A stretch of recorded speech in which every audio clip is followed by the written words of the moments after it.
sudah meninggal, saya sayang bener sama dia. Kirimin kulkas ke kuburannya Itu sama saja dengan tadi orang tenggelam di lautan dikirimi intan yang harganya 10 juta, ndak sampai. Begitulah kalau kebajikan yang kita tinggalkan dalam hidup, sudah mati pun kubur kita masih diziarahi orang. Tapi kalau jahat yang kita tinggalkan, boro-boro lah orang mau doa lewat dekat kuburan kita juga serem. Tuh bajingan dulu mati dipendem di situ tuh. Jangan lewat situ, ntar kesurupan, jangan. Lewat saja orang ngeri. Konon lagi membacakan Fatihah dan mengirimkan doa. Hidup pada hakikatnya adalah kesempatan untuk berbuat baik. Maka sekali kesempatan itu diberikan, manfaatkan dengan sebaiknya. Sebab kesempatan kedua tidak akan pernah ada. Kesempatan berbuat baik di sini, di akhirat sudah pembalasan namanya. Sekali kesempatan itu dicabut, dia tidak akan pernah dikembalikan lagi. Kata Iqbal, hidup tidak mundur ke belakang, Bung. Berhenti diinjak orang, mundur hancur. Tidak ada kata mundur dalam hidup ini. Berhenti diinjak orang, mundur kecebur. Tidak ada kata lain. Harus maju dalam kehidupan, dalam artian yang positif. Hidup adalah kesempatan untuk mengumpulkan kebajikan yang sebanyak-banyaknya. Di situ nilai daripada manusia. Sekarang ini memang nggak kelihatan kok. Orang yang banyak pahala sama yang banyak dosa nggak kelihatan kok. Barangkali kalau habis bikin dosa palanya pada benjol, mungkin orang takut sama dosa. Tapi sekarang sama saja. Orang yang banyak dosa dengan yang nggak banyak dosa jalan bareng dari belakang, sama, nggak kelihatan beda. Tapi ada waktunya di mana pahala memegang peranan, di mana dosa diperlihatkan. Sama saja kalau kita bawa mobil siang, lampu kan nggak begitu berfungsi. Apa lalu bilang, alah ini lampu berat-beratin, copot-copotin aja dah. Tidak perlu begitu. Kenapa? Pada suatu saat malam senja akan datang. Bila matahari terbenam, senja pun datang, gelap mulai merayap, disitulah baru terasa perlunya lampu. Pahala begitu. Sekarang orang yang nggak ada pahalanya nggak kelihatan dalam kehidupan. Tapi pada suatu saat senja kehidupan akan datang. Ajal merenggut nyawa, malam merayap, dan hidup mulai diliputi kegelapan di alam barzah. Dikala itu kalau nggak punya lampu, alangkah malangnya kita. Sebab amal yang baik, kata Nabi, di alam barzah itu akan diciptakan menjadi perempuan yang cantik menemani kita. Amal yang jahat akan menjadi orang yang paling jelek nemenin kita. Udah di tempat gelap yang nemenin jelek.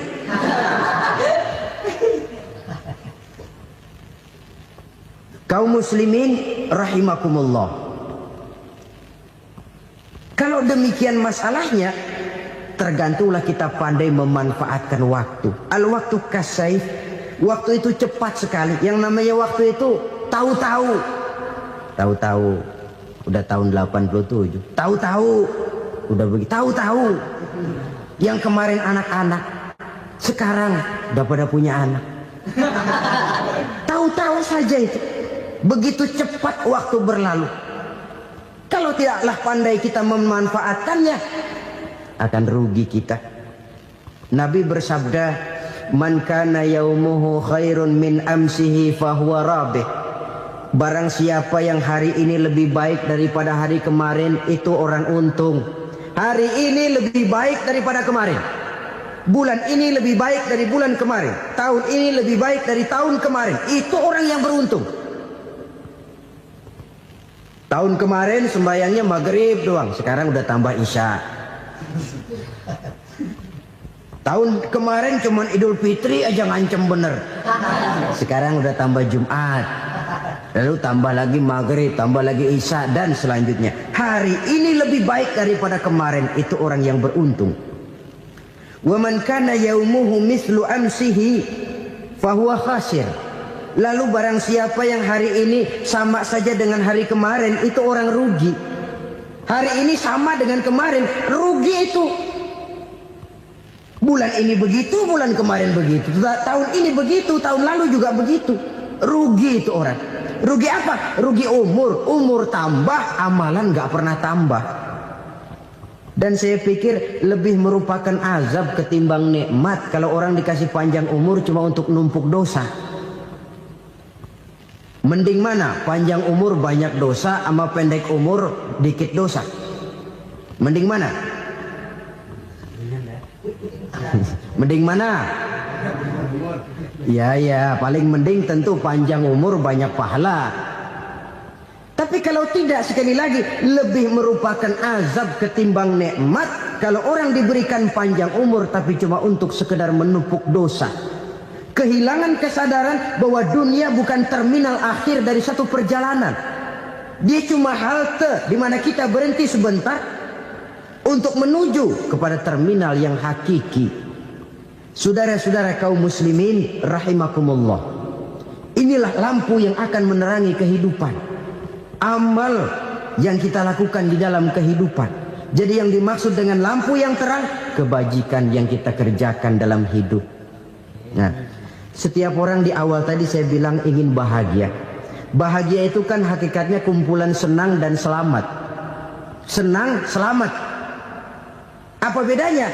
Senang tapi tidak selamat, nggak bahagia. Selamat tapi nggak senang, nggak bahagia orang. Contoh, kalau orang korupsi, duitnya banyak, senang dia, tapi keselamatannya. Ada tentara baris di samping rumahnya udah bingung, padahal tentara latihan. Tentara cuma latihan, dia bingung. Senang, tapi karena keselamatannya tidak terjamin, dia tidak bahagia. Sebaliknya pegawai negeri jujur benar cuma segaji-gajinya, selamat nggak korupsi, tapi melarat, ya nggak bahagia juga, kurang senang. Kesenangan dan keselamatan untuk dunia saja, ya sekali lagi, kalau cuma sekedar untuk dunia saja, bisa dibeli pakai uang. Bisa dibeli pakai uang. Saudara ingin selamat, bisa dibeli pakai uang. Saudara ingin senang, bisa dibeli dengan uang. Tapi setelah mati, masuk ke alam barzah, habis kekuasaan uang. Nggak bisa lagi beli keselamatan pakai uang. Tidak mungkin lagi membeli kesenangan dengan uang. Di situ pahala yang megang peranan. Makin banyak pahala, makin banyak saham untuk membeli kesenangan dan keselamatan, untuk memperoleh yang namanya bahagia. Dan jangan lupa loh, di alam barzah kita nggak sebentar, menunggu datangnya kiamat. Loh iya, kalau kita begitu dikuburin terus kiamat datang, untung. Tapi kalau masih harus 1000, 2000, puluhan ribu tahun yang akan datang, dalam satu penantian yang begitu lama, tanpa saham untuk memperoleh kebahagiaan, satu kemalangan yang tidak ada pernah putus-putusnya. Janganlah tergelincir oleh kebahagiaan sebentar yang menipu dengan mengorbankan kebahagiaan hakiki yang berjangka panjang. Apa artinya senyum sejenak kalau harus ditebus dengan tangis seumur hidup? Biarlah kita minum jamu, pahit memang, getir memang, tapi kan besok badan sehat. Daripada sekarang minum sirup, manis memang, enak memang, tapi bibir pada jontor besok. Sirawan, batuk, nggak karu-karuan. Banyak orang tertipu oleh kesenangan yang sebentar. Padahal laisa kullu ma yalma'u zahaban. Belum tentu semua yang berkilat itu emas. Belum tentu semua yang gemerlap itu intan. Karena itu, marilah manfaatkan kesempatan yang diberikan Allah ini untuk mengumpulkan kebajikan yang sebanyak-banyaknya. Yang terakhir sekarang, yang keempat, tanda orang bahagia kata Nabi. Zaujatun salihah. Orang bahagia itu tanda yang keempat kata Nabi, punya istri biar cakep asal taat. Sudah surga itu gitu. Cakep taat. Istri kayak gitu, kalau belum mati jangan dikuburin dulu. Sudah cakep taat lagi. Tapi kadang-kadang enggak, udah jelek ngadat melulu. Apa yang mau dipilih? Sebab itu Quran mengatakan istri pakaian untuk suami, suami pakaian untuk istri. Kenapa suami istri diibaratkan pakaian? Alangkah tingginya gaya bahasa Quran ini. Suami istri teman hidup, hidup perjalanan panjang. Sejak kita dalam rahim sudah ada hidup kan di sini. Sampai ke alam dunia, masuk ke alam barzah, kumpul di padang mahsyar, sampai menuju akhirat, itu perjalanan hidup. Carilah istri atau suami teman hidup yang membawa manfaat tidak hanya kehidupan di dunia ini, sampai di alam barzah, sampai di padang mahsyar. Suaminya mungkin meninggal lebih dulu atau istrinya mungkin meninggal lebih dulu. Tapi suami atau istri yang masih hidup berbuat kebajikan. Suami saya meninggal, ada hartanya, saya sedekahkan, niat pahala untuk almarhum suami saya. Ini teman hidup. Tidak dibatasi dan tidak bisa dipisahkan oleh maut sekalipun. Zohirnya mungkin pisah, badannya mungkin pisah, tapi hatinya, jiwanya, kebersamaannya dalam menghadapi kehidupan. Karena itu, saudara-saudara, bahasa Quran indah. Suami istri diibaratkan seperti pakaian. Apa fungsi pakaian? Pertama, pakaian jadi kebanggaan. Artinya suami harus menjadi kebanggaan istri, istri harus jadi kebanggaan suami. Yang kedua, pakaian itu kan fungsinya menutup aurat. Artinya sesama suami istri harus saling menjaga kekurangan masing-masing. Jangan malah sesama suami istri saling membongkar rahasia dan aibnya sendiri-sendiri. Istrinya diceritain jeleknya di mana-mana, atau suaminya dibongkar rahasianya di pasar umum. Itu sudah tidak lagi berfungsi sebagai pakaian. Kenapa semua ini diperlukan? Karena kita menyadari bangsa yang baik terdiri dari masyarakat yang baik. Masyarakat yang baik merupakan susunan dari warga yang baik. Warga yang baik adalah terdiri dari rumah tangga yang baik. Dan rumah tangga yang baik merupakan susunan dari pribadi yang baik. Dari situ langkah dimulai. Membangun satu bangsa yang baik diawali dengan membangun rumah tangga yang baik, dengan menciptakan pribadi-pribadi yang baik. Sehingga dari sini diharapkan berkembanglah nilai-nilai kebaikan. Orang akan bahagia mempunyai istri yang soleh. Kenapa? Tidak ada seorang suami bisa sukses jadi apapun dia, apapun profesinya. Dokter kah, kiai kah, mubalik kah, petani kah, pengusaha kah, pejabat tinggi kah. Tidak ada seorang suami yang bisa sukses tanpa peran serta istrinya. Walaupun memang peranan itu tidak begitu kelihatan, tapi sangat menentukan. Karena itu, saudara hadirin yang saya hormati, Islam sangat menghargai kaum wanita, memberikan kedudukan yang tinggi sepanjang tidak mematikan kodrat kewanitaannya. Nah, kalau sudah kesuksesan ini diawali dari rumah tangga, karier di masyarakat mudah untuk dikejar. Tapi keberantakan di rumah tangga merupakan kegagalan pertama di tempat lain. Selalu berusaha menyimpan sesuatu yang bisa membawa manfaat, baik untuk dirinya, untuk anak cucunya, maupun untuk keluarganya, untuk masa kini dan masa depannya. Kadang simpanan itu berbentuk uang, kadang berupa tanah, lain saat berbentuk pabrik, dan lain sebagainya. Sementara masa depan yang paling pasti adalah akhirat. Jika untuk masa depan dunia kita rela memeras keringat, membanting tulang, pergi pagi dan pulang petang, menyimpan uang, menyimpan tanah, menyimpan pabrik, pernahkah kita merenung jika satu saat kiamat datang, kita dibangkitkan dari kubur masing-masing, berdiri di padang mahsyar untuk mempertanggungjawabkan seluruh kegiatan hidup kita di dunia ini, lalu kita akan menuju ke alam akhirat. Sudahkah kita mempunyai simpanan untuk akhirat kita? Pada pertemuan kali ini saya ingin menyampaikan sebuah hadis di mana Rasulullah sallallahu alaihi wasallam bersabda, arba'un min kanzil jannah. Simpanan sorga ada 4 macam. Yang pertama, ikhfa'us sadaqah, menyembunyikan sedekah. Saudara-saudara kaum muslimin, sebagaimana yang kita maklum bahwa Allah Subhanahu wa taala melebihkan sebagian rezeki dari kita terhadap yang lain.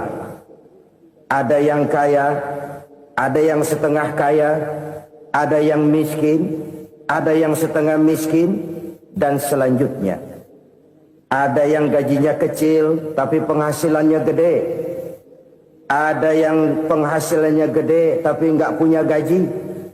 Ada juga yang memang gajinya gede dan penghasilannya gede. Kelebihan rezeki merupakan sunnatullah dan tidak harus membuat kita merasa lebih dari yang lain. Bahkan sebaliknya, kelebihan itu harus membuat kita ringan tangan untuk menolong mereka yang memang memerlukan pertolongan. Kalau saudara diberikan ilmu, maka pertanyaan akhirat cuma satu. Ilmumu kau amalkan untuk apa? Kalau saudara diberikan umur yang panjang, pengadilan akhirat juga bertanya satu. Umurmu kau habiskan di mana? Tapi kalau saudara diberikan harta, pengadilan akhirat akan bertanya 2. Hartamu kau dapat dari mana? Kau belanjakan kemana? Dari mananya ditanya dan kemananya juga ditanya. Oleh karena kita akan dimintakan pertanggungan jawab, maka amanah yang bernama harta ini harus kita gunakan dengan sebaik-baiknya. Ada penggunaan yang merupakan kewajiban, itu zakat namanya. Ada penggunaan yang sewaktu-waktu, itu infak namanya. Ada yang lebih sewaktu-waktu lagi, dan itu sedekah namanya. Zakat dia terikat oleh haul dan nisab, oleh putaran batas waktu dan ukuran dari harta itu sendiri. Sedangkan infak terikat oleh situasi dan kondisi perekonomian seseorang. Sedangkan sedekah tidak terikat dengan apapun. Dalam kondisi seperti apapun kita bisa melakukan sedekah dengan yang terkecil sekalipun. Sampai-sampai Rasulullah sallallahu alaihi wasallam mengajarkan, la tahqiranna minal ma'rufi syai'an walau an talqa akhaka biwajhin talik. Atau ada hadis, tabassumuka fi wajhi akhika laka sedekah. Senyumanmu kepada temanmu adalah sedekah. Jadi untuk melakukan sedekah tidak harus dalam berbentuk uang. Dengan ilmu kita bisa sedekah. Dengan tenaga kita bisa bersedekah, dengan pikiran kita bisa bersedekah, bahkan senyum kepada teman itu pun sedekah. Jadi kalau sedekah dengan uang memang belum punya uang, nyengir aja banyakin. Itu asal pada tempatnya, jangan lalu ketemu tiang listrik cengengesan. Tentu tidak pada tempatnya dan tidak wajar. Sedekah yang paling dicintai Allah adalah sedekah yang disembunyikan. Artinya jauh dari sifat riya. Kan kadang-kadang ada orang sedekah itu disebutkan namanya. Apa tidak bagus? Kalau memang niatnya ikhlas, ya bagus-bagus saja. Untuk memberikan sugesti kepada yang lain. Di Fulan bin Fulan nyumbang sekian, diumumkan. Boleh kalau niatnya untuk memberikan rangsangan kepada yang lain supaya dia menyumbang lebih besar dari orang tadi. Tapi kalau itu mendatangkan riya, maka sedekah yang paling dicintai Allah adalah sedekah yang disembunyikan. Tangan kiri saja tidak tahu apa yang diberikan oleh tangan kanan. Sedekah yang dilakukan dengan ikhlas akan merupakan perbendaharaan surga. Tersembunyi dari pandangan orang lain, tidak seorang pun tahu. Karena memang sikap yang baik adalah melupakan kebaikan dan mengingat kesalahan. Itu salah satu ciri orang bahagia. Orang yang selalu mengingat kesalahannya dan berusaha melupakan segala kebaikannya. Kalau dia akan berada kebaikan, dia tidak bisa ikut, dia merasa rugi karena dia merasa belum pernah berbuat baik. Tapi kalau akan melakukan kesalahan baru, dia ingat kesalahan yang sudah-sudah, sehingga terhalang baginya untuk melakukan satu kesalahan baru. Demikianlah saudara-saudara, bahwa Allah melebihkan rizki sebagian kita dari yang lain, agar terjadi tolong menolong dalam kehidupan ini. Jadi kesenjangan yang nature, kesenjangan yang alami, itu sunnatullah. Ada yang kaya, ada yang miskin, ada yang kelas menengah. Nah, kenapa lalu sekarang kita berusaha mengentaskan kemiskinan? Oleh karena adanya kesenjangan struktural. Kalau yang kaya bisa semakin kaya, kenapa yang miskin tidak bisa naik jadi ikut sedikit kaya? Sebab pada dasarnya Islam adalah agama yang sejak turunnya sudah berupaya memerangi kemiskinan. Bahkan dikatakan kemiskinan itu mendekatkan kepada kekufuran. Orang kalau miskin udah dekat banget sama kafir. Gampang menjadi kafir. Berapa banyak saudara-saudara kita yang oleh karena soal perut, oleh karena soal materi, terpaksa meninggalkan dan menanggalkan akidahnya. Menjual petunjuk yang diberikan Allah dengan kesenangan dunia yang cuma sebentar ini. Na'udzubillah, thumma na'udzubillah. Jadi makin kita sembunyikan satu sedekah, semakin banyak perbendaharaan kita di surga. Sedekah yang paling dicintai Allah adalah sedekah yang disembunyikan. Malahan ada seorang sufi, dia punya kebiasaan kalau pergi sholat Jumat, dia bawa uang. Itu uang dia taruh di bawah tikar masjid. Dia niat sedekah kepada siapa saja yang nemuin itu duit. Maksudnya apa? Supaya yang nemuin nggak tahu siapa yang punya duit. Demikian dia saking ingin menyembunyikan sedekahnya. Karena sifat ria itu bisa memakan amal kita sendiri. Ria itu termasuk menyebut-nyebut kebaikan kita. Orang yang suka nepuk dada, sedikit-sedikit ngitungnya kalau nggak gua. Tuh kalau nggak gua tuh. Tuh yang belas itu, kalau nggak gua, kalau nggak gua. Iya, kalau nggak lu kenapa emang? Orang yang suka menepuk jasad. Tuh, biasanya memang begitu, saudara-saudara. Kalau perang lagi berkecamuk, orang nggak sempat ngaku jadi pahlawan. Tapi begitu perang selesai, yang kagak kenal bedil ngaku pahlawan. Mas. Itu sesuatu yang biasa. Oleh karenanya, orang-orang yang ikhlas dalam bersedekah, disembunyikannya sedekah itu Allah cinta betul. Malahan ada hadis memberikan jaminan, inna sedaqatal mar'il muslimi tazidu fil umri wa tadfa'u mitatas su'i. Sesungguhnya sedekahnya seorang mukmin tazidu fil umri, bisa menambah umur panjang. Wa tadfa'u mitatas su'i, dan menyelamatkan manusia dari mati secara su'ul khatimah. Jadi siapa yang kepengen panjang umur, banyaklah sedekah. Yang bosan hidup, pelit terus. Sedekah menambah panjang umur dan menyelamatkan manusia dari mati secara su'ul khatimah. Pak, katanya umur itu nggak bisa ditambah, nggak bisa dikurangin. Kapan? Kalau ajal sudah datang. Fa idza jaa ajaluhum la yastakhiruna sa'atan wa la yastaqdimun. Kalau ajal datang tidak bisa dimajukan, tidak bisa dimundurkan. Itu kalau ajal sudah datang. Tidak bisa lagi umur ditambah, dikurangi. Oh, sudah datang. Tapi kalau belum datang, itu kan haknya Allah. Mau ditambah, mau dikurangi, hak prerogatif Allah. Sebagai pencipta manusia, Allah maha kuasa dan maha mampu.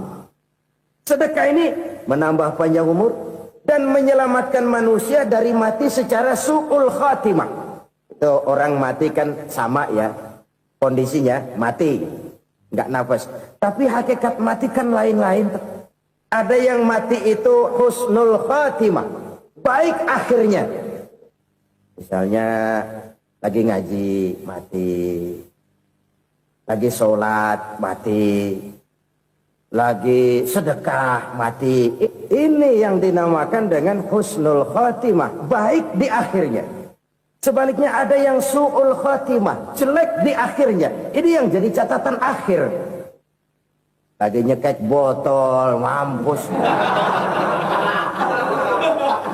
Lagi banting kartu modar. Su'ul khatimah, jelek pada akhirnya. Sedekah menyelamatkan manusia dari mati secara su'ul khatimah. Dan kita semua kepengen mendapat husnul khatimah, jauh dari su'ul khatimah. Oleh sebab itu yang bisa menyelamatkan kita dari penyakit itu antara lain adalah sedekah yang disembunyikan. Yang dikerjakan dengan ikhlas karena Allah. Tidak karena kepengen dipuji orang. Tidak karena ingin dikatakan orang pemurah. Sebab orang dermawan itu orang yang memberi tanpa harus diminta. Kalau masih harus diminta, ya belum dermawan namanya. Masih harus diminta. Kalau nggak diminta, ya tulus. Lolos, polos. Saudara-saudara kaum muslimin, rahimakumullah. Harta adalah amanat dan akan kita pertanggungjawabkan. Allah melebihkan rizki sebagian kita dari yang lain agar kita saling tolong menolong. Bantu membantu. Nabi janjikan, siapa yang meringankan beban saudaranya muslim di dunia, Allah akan meringankan bebannya di akhirat nanti. Sebuah jaminan dari baginda Nabi. Si orang yang kita bantu barangkali tidak bisa membalas, Allah yang akan membalas lewat jalan lain yang tidak pernah kita sangka-sangka. Ada orang tanya, Pak, ini ada orang nyumbang masjid sambil marah-marah, bagaimana? Saya bilang sumbangannya aja ambil, marahnya jangan. Marahnya jangan diambil, itu urusan dia. Saudara-saudara kaum muslimin, rahimakumullah. Umat Islam ini kan umat yang punya potensi besar. Kadang kita merenung, kenapa kadang-kadang pembangunan masjid kok lambat sekali? Kalau hotel hari ini peletakan pertama, bulan depan peresmian. Supermarket hari ini peletakan batu pertama, minggu depan peresmian. Tapi kalau sudah yang namanya masjid, kadang-kadang peletakan batu pertama sekaligus jadi batu terakhir. 3 tahun, 4 tahun, campur nebar jalak di jalanan, duit dijaring kayak ikan sepat. Apa tidak ada orang Islam yang kaya? Banyak. Apa tidak ada pengusaha muslim yang jadi konglomerat? Ada. Lalu yang belum banyak itu yang komit terhadap nilai-nilai agamanya. Akhirnya kita jatuh jadi umat yang lemah. Belum ada pengusaha konglomerat muslim buka pabrik supermi cap bedug misalnya umpamanya atau pabrik kecap cap sorban supaya identitas keislamannya sedikit kelihatan. Kita jatuh jadi umat yang lemah karena potensi tidak terinventarisir dengan baik. Kita ini ibarat kompor yang cuma matengin nasi orang lain. Potensi kita dimanfaatkan oleh orang lain. Ukhuwah Islamiyah kita baru terbatas kepada silaturahmi. Ukhuwah di bidang ekonomi kita lemah. Ukhuwah di bidang kebudayaan kita lemah. Apalagi ukhuwah di bidang politik kita lebih rapuh lagi. Padahal ukhuwah itu adalah totalitas kehidupan manusia. Menyangkut ipolek sosbud. Memerlukan nilai-nilai ukhuwah. Jadi oleh karena itu mari kita menyadari. Di dalam harta kita, walaupun kita yang cari, pergi pagi, pulang sore, peras keringat, banting tulang, di sana ada harta anak yatim. Di sana ada hak masjid. Di sana ada hak pesantren. Di sana ada hak jihad. Berbahagialah seseorang apabila dia oleh Allah dijadikan keran. Keran itu menyimpan air, tapi tidak untuk dirinya, tapi disalurkannya kepada mereka yang memang memerlukannya. Saudara-saudara kaum muslimin rahimakumullah, ini yang pertama. Jadi perbendaharaan surga adalah menyembunyikan sedekah. Orang lain nggak tahu, kita pun nggak pernah ngitung-ngitung. Kita anggap lewat begitu saja, padahal itu deposit akhirat. Satu. Yang kedua, perbendaharaan surga itu apa? Wa kitmanul musibah, menyembunyikan kesulitan. Kadang orang takut menghadapi kesulitan. Tapi makin kita merenung, hidup ini kan sebenarnya urusan. Takut sama urusan, ya jangan hidup.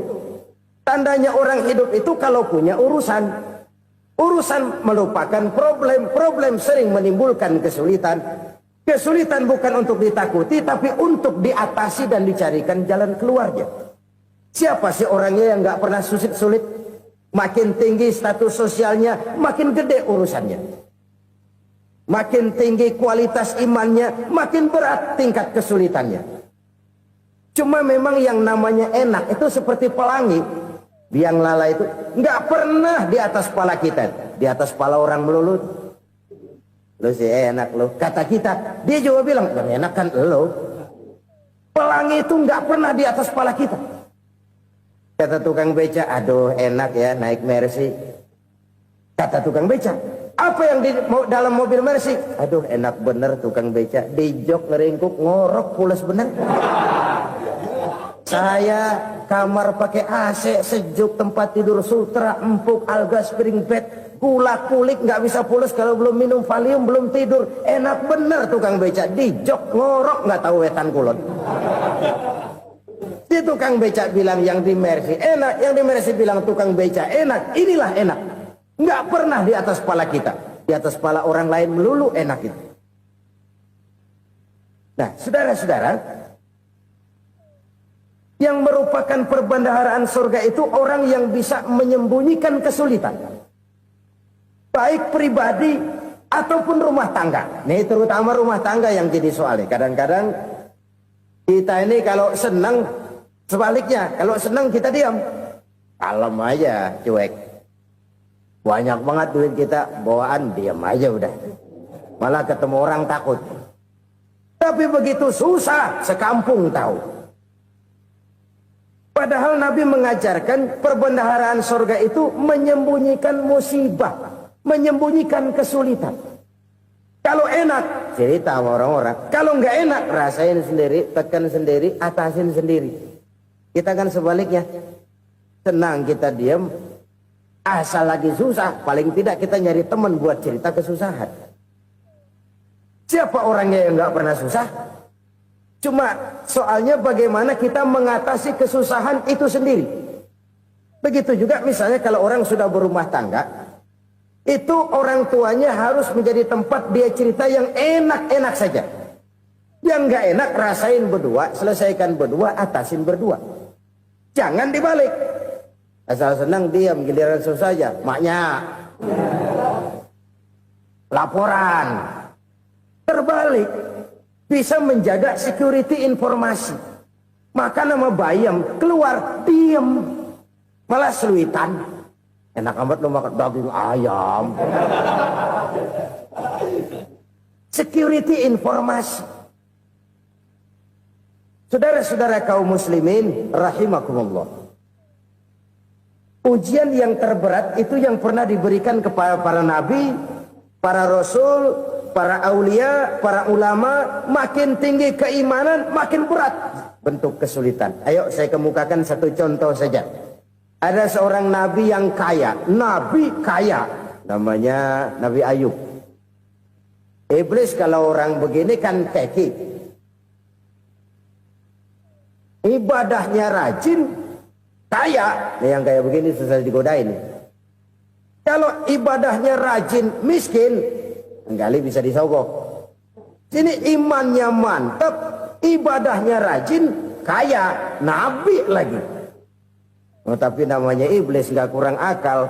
Laporan, Tuhan, kenapa Les? Ya ini bahasa saya, bahasa Qurannya sih nggak gitu. Itu hambamu yang namanya Ayub, dia rajin ibadah cuma karena dikasih kaya aja. Coba kasih miskin dia, berhenti dia sembahyang. Ah, kamu bisa aja.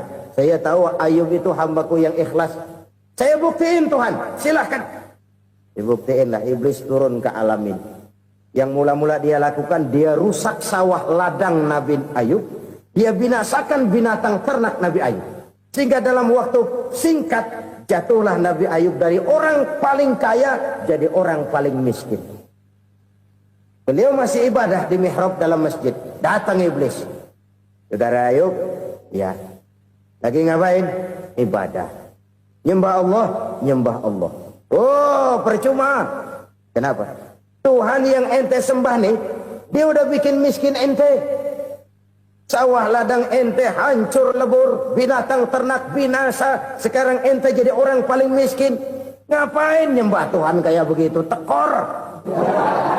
Udah berhenti dah ibadah, berhenti ibadah. Ini iblis sama Tuhan laporannya lain, yang dikerjakan kepada Nabi Ayub juga lain.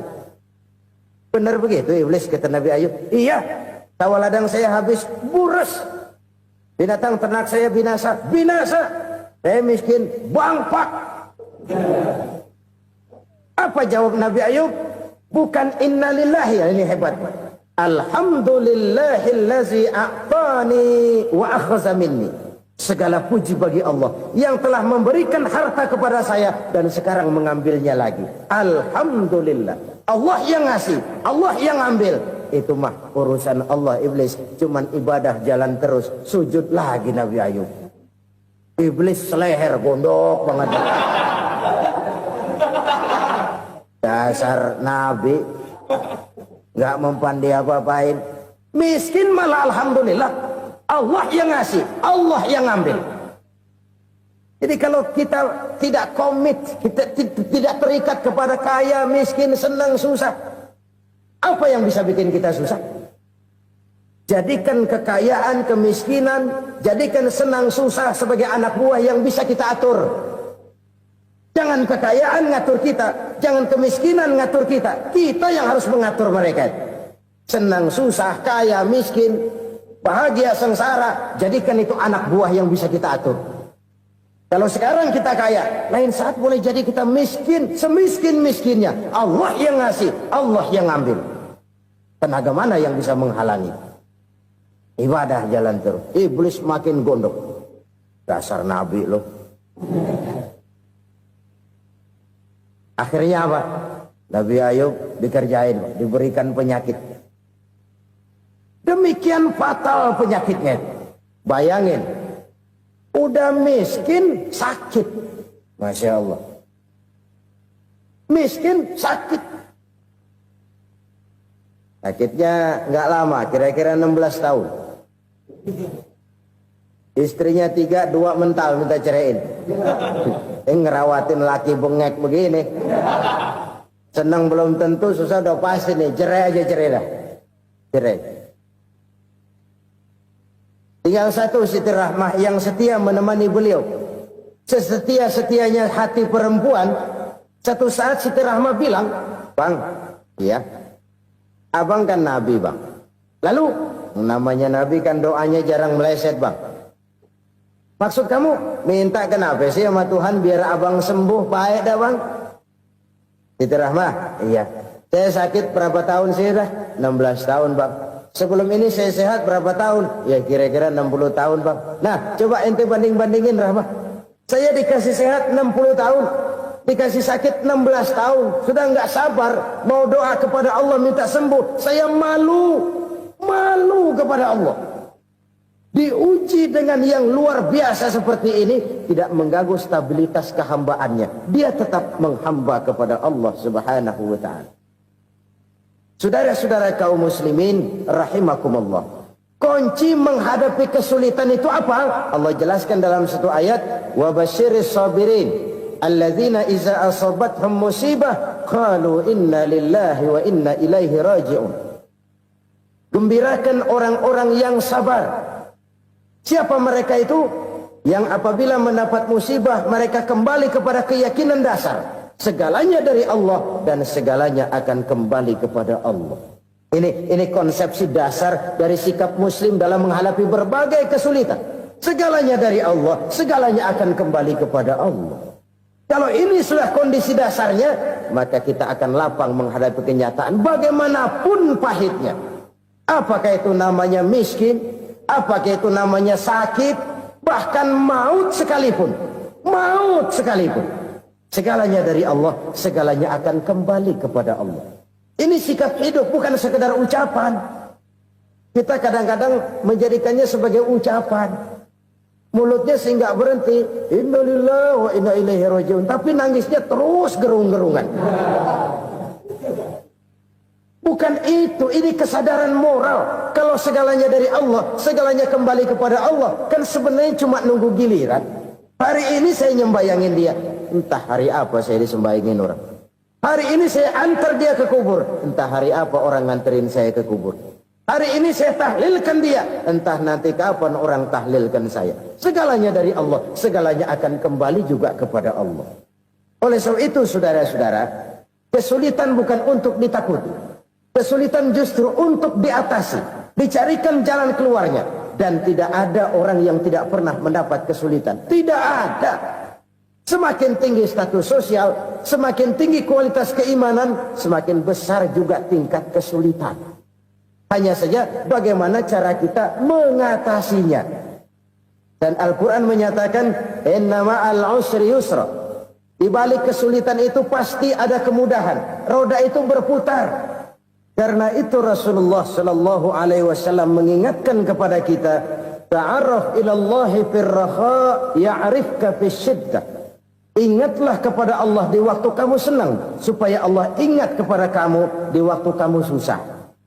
Kalau waktu senang kita ingat kepada Allah, kita susah, Allah tidak akan meninggalkan kita. Tapi kalau waktu senang kita jauh dari Allah, sujud tidak sempat, dengan masjid jauh, ketika senang kita lupakan Allah. Nanti begitu kita susah, Allah lupakan kita. Dan itu menyakitkan. Oleh karena itu orang-orang tua kita dulu bilang, kalau lagi sehat ingat-ingat, lu bakal sakit nanti. Kalau lagi kaya ingat-ingat, satu saat kita bakal jatuh miskin. Bahkan kalau lagi muda ingat-ingat kita bakal tua. Dan yang terpenting, kalau lagi hidup ingat-ingat kita bakal mati. Saudara-saudara kaum muslimin rahimakumullah. Jadi yang kedua yang merupakan perbendaharaan surga, menyembunyikan musibah. Saudara-saudara kaum muslimin rahimakumullah. Hal ketiga yang merupakan perbendaharaan surga adalah wasilatur rahmi. Orang yang suka bersilaturahmi. Sebagaimana yang kita maklum bahwa manusia adalah makhluk yang disebut zon politika. Makhluk sosial yang tidak mungkin hidup sendiri-sendiri. Betapa dan siapapun kita memerlukan orang lain. Bodoh betul manusia kalau tinggal di tengah masyarakat tapi tidak mau bermasyarakat. Merasa hebat sendiri, pintar sendiri, gagah sendiri, kaya sendiri. Mungkin kalau mati juga ngubur sendiri. Jangankan kita di sini, di sorga saja Nabi Adam waktu sendirian bengong melulu, mondar mandir. Allah tegur dam sepi dam. Ya ini kalau bahasa saya. Iya Tuhan sepi ini nggak ada coret-corekan pisan ini. Diciptakan Siti Hawa baru anteng Nabi Adam. Itu di sorga. Cobalah. Umpamanya saudara tinggal di Jakarta nih. Kayak bener. Apaan aja di Jakarta punya saudara deh. Jembatan Semanggi ambil. Monas buntel bawa pulang. Hotel-hotel ambil semua. Cuman tinggal di Jakarta sendirian, apa enaknya? Betapa dan siapapun kita perlu orang lain. Tidak ada seorang pun yang bisa memenuhi kebutuhan hidupnya secara sendiri-sendiri. Nah, Islam telah menyelamatkan manusia dari ras diskriminasi. Mengikat manusia dengan persaudaraan yang berlandaskan kepada akidah. Karena itu dianjurkan bersilaturahmi. Bahkan Nabi menyatakan, man arada ayyubsata lahu fi rizqihi wa yunsa'a fi atharihi falyasil rahimah. Siapa yang kepengen diluaskan rezekinya dan dipanjangkan usianya, banyaklah ia bersilaturahmi. Siapa yang kepengen dimudahkan rezekinya, hendaknya ia banyak bersilaturahmi. Kalau banyak teman, kesulitan kan paling tidak ada tempat cerita. Udah susah, sendirian kita pikirin diri, nggak ada tempat tukar pikiran. Cepet banget sama bengek. Dilawan sendiri. Nah, secara makro kita bisa berkata, tidak mungkin ada kemenangan kalau tidak ada kekuatan. Tidak ada kekuatan kalau tidak ada kesatuan dan persatuan. Tidak mungkin ada kesatuan dan persatuan tanpa semangat silaturahmi. Kalau umat Islam mau menang, dia harus kuat. Kalau umat Islam mau kuat, dia harus bersatu. Kalau umat Islam mau bersatu, dia harus membudayakan silaturahmi ini. Bahkan sampai-sampai kata Nabi, kalau bisa cari nilai tambah. Apa? Silman qata'ak. Bersilaturahmilah kau kepada orang yang marah denganmu. Masya Allah, indahnya ajaran agama kita. Orang yang marah pun kepada kita, kata Nabi, kalau bisa bersilaturahmilah kepadanya, kepada orang yang marah itu. Di situ nilai tambah. Cuman jujur nih hadis, ngucapinnya gampang, ngamalinnya yang berat banget. Orang marah sama kita, kita disuruh silaturahmi, ada apa malu? Lu marah, ada gue marahan lagi. Tunggu pikirin. Saudara-saudara kaum muslimin rahimakumullah. Tapi ini yang diajarkan, bahkan ini yang dicontohkan oleh baginda Rasul. Bagaimana begitu mudah, misalnya satu saat Abu Jahal ini ngatur strategi bagaimana bikin Muhammad celaka. Dia gali lubang di depan tempat tidurnya. Dia tutupin daun korma. Terus dia panggil seseorang, ke sini. Kasih tahu Muhammad, pamannya sakit keras, minta ditengokin. Berangkat orang ini ke sana. Muhammad, labbaik. Pamanmu sakit keras, dia minta ditengokin. Baik, saya akan datang menjenguk beliau. Berangkatlah Nabi ke rumah Abu Jahal tanpa prasangka apapun. Abu Jahal udah pasang setil. Selimut 3 rangkap setengah dipakai. Persis kayak orang meriang. Tapi sembari ngintip dari balik selimut. Begitu Muhammad buka pintu, nah, masuk perangkap nih. Muhammad jalan menuju tempat pembaringan. Makin lama makin dekat, makin lama makin dekat. Makin dekat ke lubang yang dipasang oleh Abu Jahal itu. Dalam hati Abu Jahal, terus dah jatuh, mampus dah lo ini. Mampus lo hari ini. Apa yang terjadi? Malaikat Jibril datang. Muhammad, pamanmu cuma pura-pura sakit. Di depan tempat tidurnya ada lubang perangkap supaya kamu jatuh ke situ. Sudah, kamu pulang. Balik kanan Nabi. Sudah hampir jatuh ke lubang, balik kanan, pulang. Bayangin kecewanya Abu Jahal. Muhammad dikit lagi, Muhammad dikit lagi. Enggak, paman, saya pulang aja. Emosi bangun dari tempat tidur, enggak sadar kalau lagi pura-pura sakit. Lompat ngejar Nabi, dia lupa dengan lubang yang dia gali. Serak, nyemplung sendiri ke dalam lubang.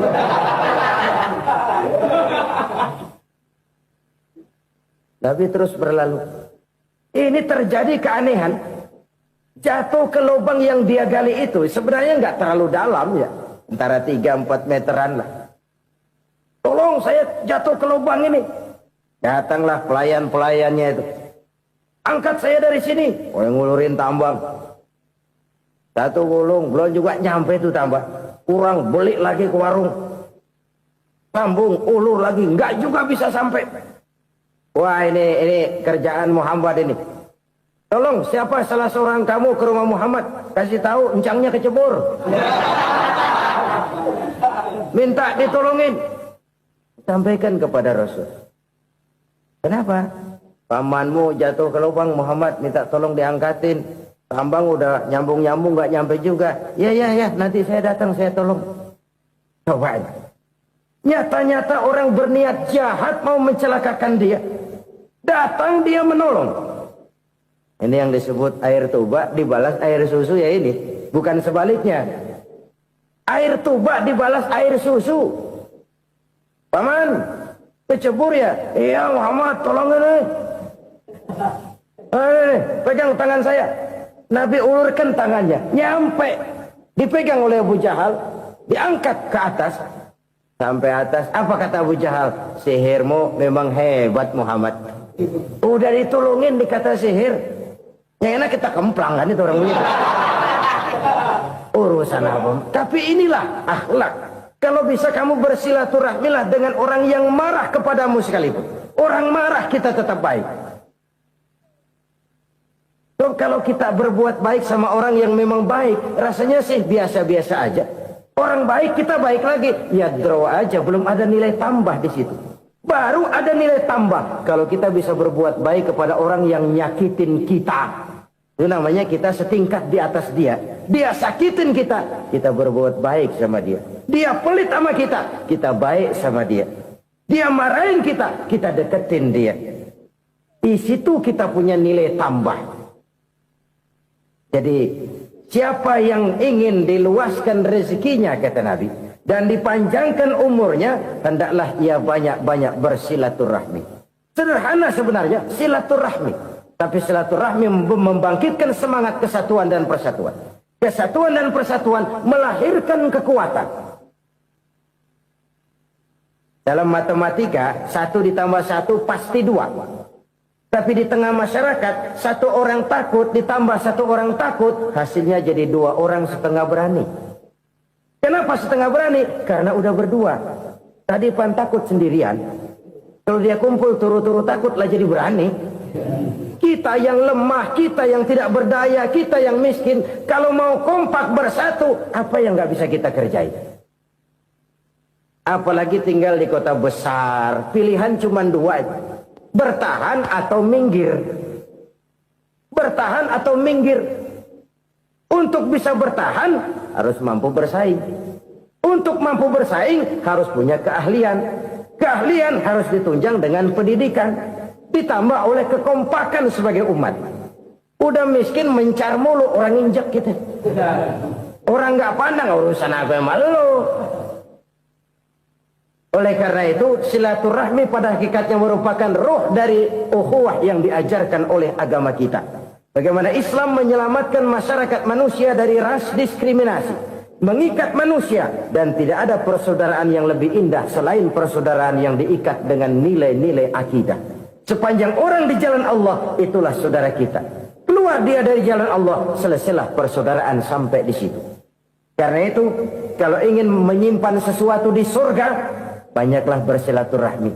Datang ke rumah ini, datang ke rumah itu, dan lain sebagainya. Itu simpanan kita di akhirat nanti. Ini yang ketiga. Saudara-saudara, yang keempat, perbendaharaan surga itu apa? Wa qawlu la hawla wa la quwwata illa billah. Ucapan la hawla wa la quwwata illa billah. Ibadah kan ada yang berat, modalnya besar. Bangun masjid berat, modalnya besar. Bangun rumah sakit berat, modalnya besar. Ada ibadah yang berat, tapi modalnya ringan. Misalnya puasa. Puasa itu berat, mengendalikan nafsu. Kalau sekedar nggak makan nggak minum sih enteng, mengendalikan nafsu. Itu jihad terbesar, tapi kan modalnya ringan, cuma niat saja. Ini ibadah berat, modalnya ringan. Ada ibadah yang ringan, modalnya juga enteng. Seperti termasuk ucapan la haula wa la quwwata illa billah. Tanpa sadar, la haula wa la quwwata illa billah. Nyelengin tuh di surga. Nyelengin, kita nggak terasa. Nyelengin simpenan akhirat. La haula wa la quwwata illa billah. Nyimpan lagi. Kaget, la haula wa la quwwata illa billah. Nyimpan lagi. Banyak simpenan. Walaupun sebenarnya yang dimaksud di sini adalah kesadaran batin. Bahwa tidak ada daya dan kekuatan kecuali Allah. Itu intinya. Kita memulai pekerjaan disunahkan baca bismillah. Kan begitu. Apa itu? Kesadaran moral. Bahwa ini saya bisa kerjakan. Saya kerjakan ini dengan menyebut nama Allah. Kenapa? Kalau Allah tidak memberikan daya dan kekuatan, mana mampu saya kerjakan ini. Maka saya kerjakan ini dengan menyebut nama Allah. Bismillah. Kesadaran moral.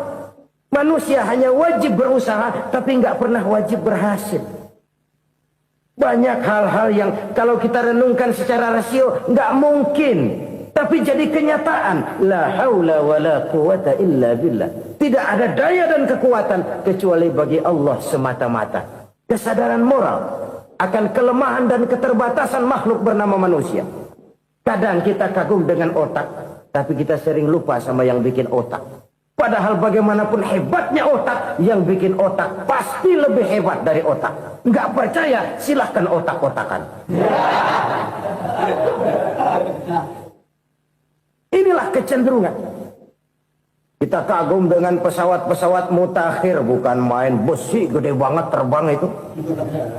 Alangkah hebatnya. Lalu apa yang bikin otak tidak lebih hebat dari itu semua? Kita puji laut, apa yang bikin laut tidak lebih hebat dari laut itu? La haula wa la quwata illa billah. Tidak ada daya dan kekuatan kecuali Allah. Apa yang bisa kita lakukan kalau tidak karena daya dan kemampuan yang diberikan oleh Allah kepada kita?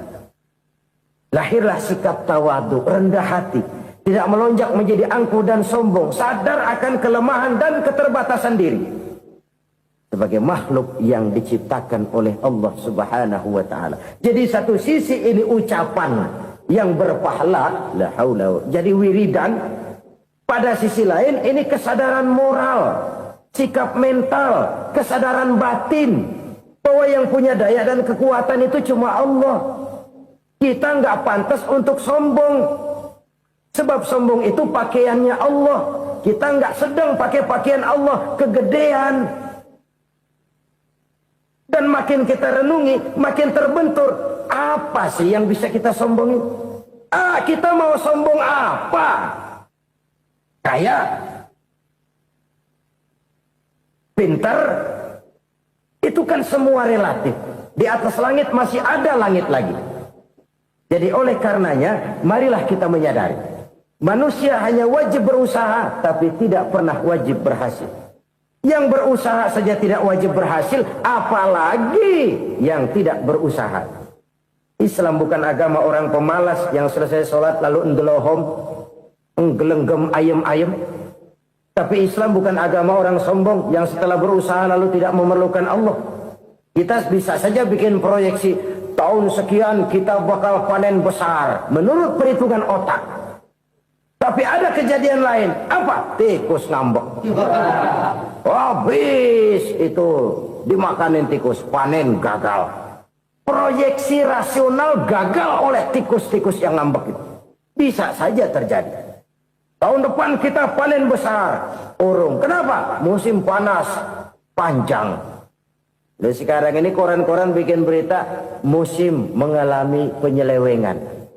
Bukan cuma manusia yang nyeleweng sekarang. Musim pakai nyeleweng. Mestinya kan musim hujan udah selesai, masih hujan-hujan juga. Musim.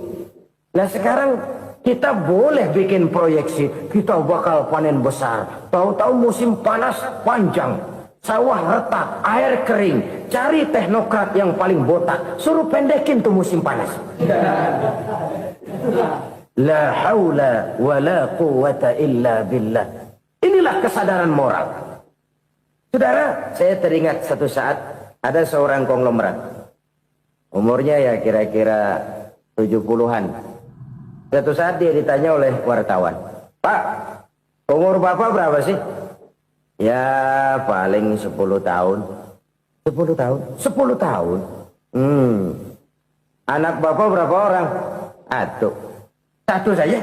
Satu. Harta Bapak berapa? Ya paling-paling bangsa 7 juta kali. 7 juta? Iya. Pak, kenapa Bapak bohongi saya? Bapak punya buku biografi. Koran-koran, majalah-majalah banyak memuat cerita riwayat hidup Bapak. Saya tahu umur Bapak 70. Kenapa bilang cuma 7 tahun? Saya tahu anak Bapak 8. Kenapa cuma bilang 1? Saya tahu harta Bapak miliaran, mungkin triliunan. Pabrik di mana-mana, bank di mana-mana. Kenapa bilang uang Bapak cuma 7 juta? Nah, kata si konglomerat tadi, kamu benar nak, kamu benar. Umur saya kalau jumlahnya memang 70 nak. Cuman ingat-ingat saya, baru 7 tahun terakhir ini saya sujud. Baru 7 tahun terakhir ini saya berusaha dekat dengan Allah. Saya laksanakan perintahnya, saya jauhi larangannya. 7 tahun inilah rasanya yang ada nilainya di hadapan Allah. Yang 63 tahun matong, kelabu, kelem umur gue. Habis untuk maksiat, untuk munkarat. Maka ketika ditanya tadi, umur saya 7 tahun itu. Oh begitu Pak. Oh iya. Lalu anak Pak. Anak Bapak kan 8. Kenapa bilang cuma 1? Nah, kalau jumlah hitungannya memang anak saya 8. Tapi dari 8 orang ini rasanya cuma satu nih yang bakal jadi buah hati, belahan jantung, pelanjut cerita, penerus sejarah, bakal jadi anak soleh yang akan mendoakan saya. Cuman satu rasanya anak saya ini yang bakal jadi buah hati saya, besar-besaran saya, yang akan mendoakan di kubur saya, yang akan mendoakan di akhirat saya. Yang 7 orang mana? Masya Allah, yang atu tenggeng, yang atu nyekek botol mulu, yang atu nggak karu-karuan. Makanya saya bilang satu anak saya yang akan bisa mendoakan saya. Oh begitu Pak. Iya. Nah harta Pak, harta Bapak kan triliunan, pabrik Bapak di mana-mana, uang Bapak hampir di tiap bank-bank besar. Kenapa bilang cuma 7 juta? Betul kau nak. Harta saya kalau jumlahnya memang miliaran, triliunan mungkin, tapi yang saya ingat baru 7 juta tuh yang saya belanjakan di jalan Allah.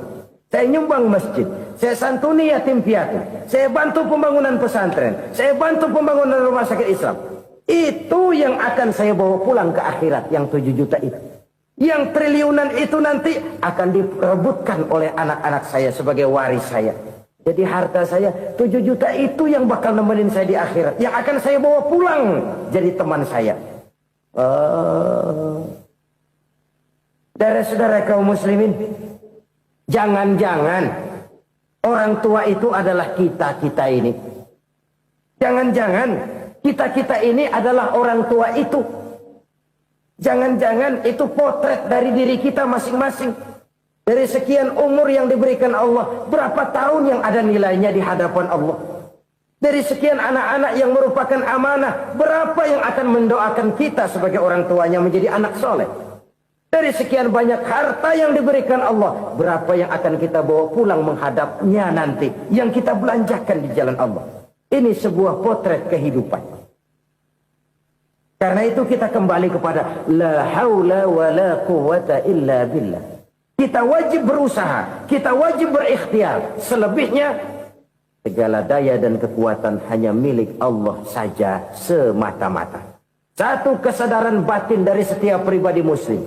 Setelah ia berusaha dan berikhtiar, ia menyerahkannya kepada Allah Subhanahu wa ta'ala. Jadi, satu sisi ini merupakan wiridan ucapan yang mengandung pahala. Pada sisi lain, ini merupakan sikap batin dari seorang muslim di dalam ia menghadapi realitas kehidupan ini. Saudara-saudara kaum muslimin rahimakumullah. Kalau ini kita jadikan satu basis kehidupan, maka ini akan menyelamatkan manusia dari kemungkinan tergelincir menjadi orang yang lupa diri dan lupa darat. Sebab itu Imamul Ghazali berpesan, jadidis safinah fa innal bahra amiq, wa khuziz zad fa inna safara ba'id, wa khaffifil hamla fa innal hamla sadid. Perbarui selalu kapalmu karena lautan sangat dalam. Bawa bekal yang banyak karena perjalanan ini sangat jauh. Ringankan beban karena kebanyakan beban akan menyakitkan. Alangkah indah kalimat ini, alangkah dalam makna yang terkandung di sana. Perbarui selalu kapalmu karena lautan sangat dalam. Apa artinya ini? Jaga mentalmu baik-baik. Pelihara imanmu baik-baik karena hidup penuh cobaan seperti lautan. Kita kalau berlayar di lautan kan kadang-kadang tenang, angin bertiup sepoi-sepoi basah. Jika malam datang bintang gemintang bertabur menghias cakrawala, rembulan memantulkan sinarnya dengan indah. Dalam keadaan begitu berlayar enak, tapi lain saat ombak menggunung, halilintar menyambar, angin topan bertiup. Berapa banyak sudah saudara-saudara kita yang tenggelam di lautan dunia tanpa sadar bahwa dia belum sampai kepada pantai yang akan dituju. Berapa banyak sudah saudara-saudara kita yang tenggelam di lautan dunia ini tanpa sempat bangkit lagi. Dia menyangka sudah sampai kepada tujuannya. Hati-hati kapal jangan sampai bocor karena lautan sangat dalam. Iman ini jaga baik-baik karena hidup penuh dengan ujian. Wa khuzizat fa inna safara ba'id. Bawa bekal yang banyak karena perjalanan sangat jauh. Saudara mau ke Bandung, bawa duit. Saudara mau ke Surabaya, banyakan lagi duitnya. Saudara mau ke Mekah, gepokan, iketan tuh duit, nggak lembaran lagi. Makin jauh perjalanan, makin banyak bekal yang harus kita bawa. Kalau saudara dari Jakarta mau ke Surabaya, kagak bawa duit berangkat juga, itu sih bukan berani namanya, nekat. Sampai Surabaya belum tentu, sengsara di jalan udah pasti. Kenapa? Nggak bawa bekal berangkat. Sama juga kita nih, misalnya belum sempat sembahyang, mati. Waduh, berani banget orang. Belum punya bekal, mati. Sengsara di jalan. Atau bekal tidak cukup. Dari Jakarta saudara mau ke Surabaya, bawa duit 500 perak. Paling jauh Cikampek nyampenya itu. Paling jauh itu. Antara jauhnya perjalanan dengan bekal yang saudara bawa tidak seimbang. Hidup ini perjalanan panjang. A walking tour. Dimulai dari alam arwah. Sebelum jasad diciptakan, roh diciptakan lebih dulu. Dari situ pindah ke alam rahim. Dari alam rahim pindah ke alam dunia. Dari alam dunia pindah ke alam barzah. Baru menuju akhirat. Satu perjalanan panjang. Kalau bekal tidak bawa, sengsara di jalan. Bawa bekal yang banyak karena perjalanan ini sangat jauh. Wa khaffifil hamla, ringankan beban karena beban itu cuma akan menyulitkan. Kalau bekal itu sih keperluan, tapi beban nggak kita perluin, cuma ngeberat-beratin. Apa ini beban? Dosa, kecurangan, kebatilan, kezoliman, ketidakadilan, kesewenang-wenangan. Itu akan jadi beban kita di akhirat. Alangkah celakanya, perjalanan panjang, bekal tidak bawa, beban kelewat banyak, alamat sengsara di jalan. Pahala tidak ada, dosa berlipat ganda. Na'udzubillah, summa na'udzubillah. Kalau kita rangkum nasihat Al-Ghazali dengan kisah si konglomerat tadi, kita akan mengambil kesimpulan. Pertama, bekal terbaik dalam menghadapi gejolak kehidupan ini tidak lain adalah iman. Yang kedua, pahala dan dosa. Dua hal kontroversial. Pahala adalah bekal, dosa adalah beban.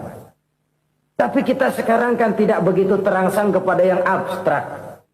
Orang berlomba mencari yang konkret-konkret saja. Yang real.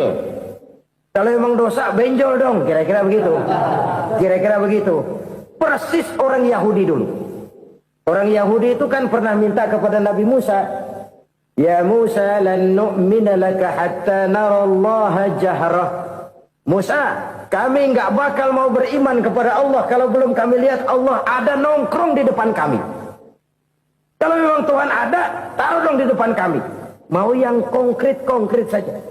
Kalau memang dosa, benjol dong. Kalau memang pahala, berasa dong.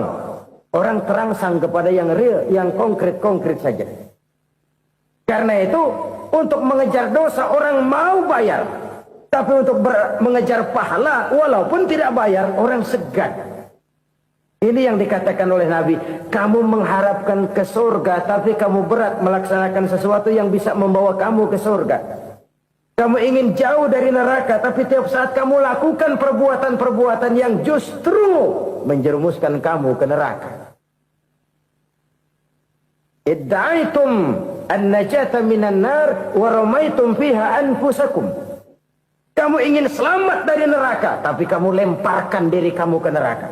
Kamu ingin masuk surga, tapi berat sekali kamu melakukan perbuatan-perbuatan yang bisa menyampaikan kamu di surga.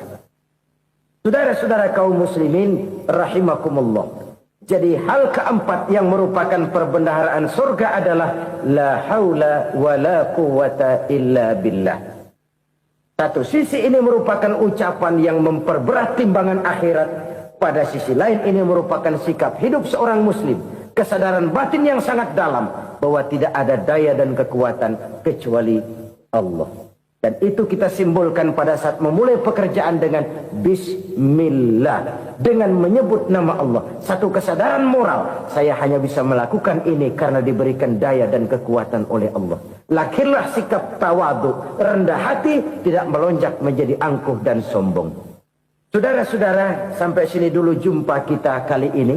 Semoga 4 perbendaharaan surga ini dapat kita lakukan, yang kelak akan merupakan bekal kita di kemudian hari nanti. Amin ya rabbal alamin. Terima kasih atas segala perhatian, mohon maaf atas segala kekurangan. Usikum wa iyaya bitaqwallah.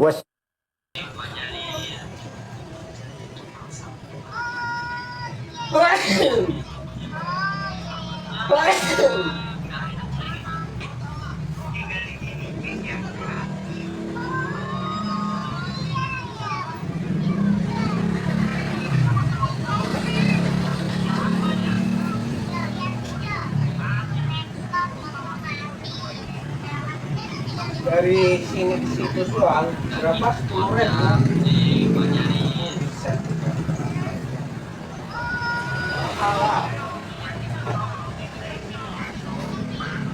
Pas kakinya biar adem nih minumnya nih. Kakinya was biar minumnya adem.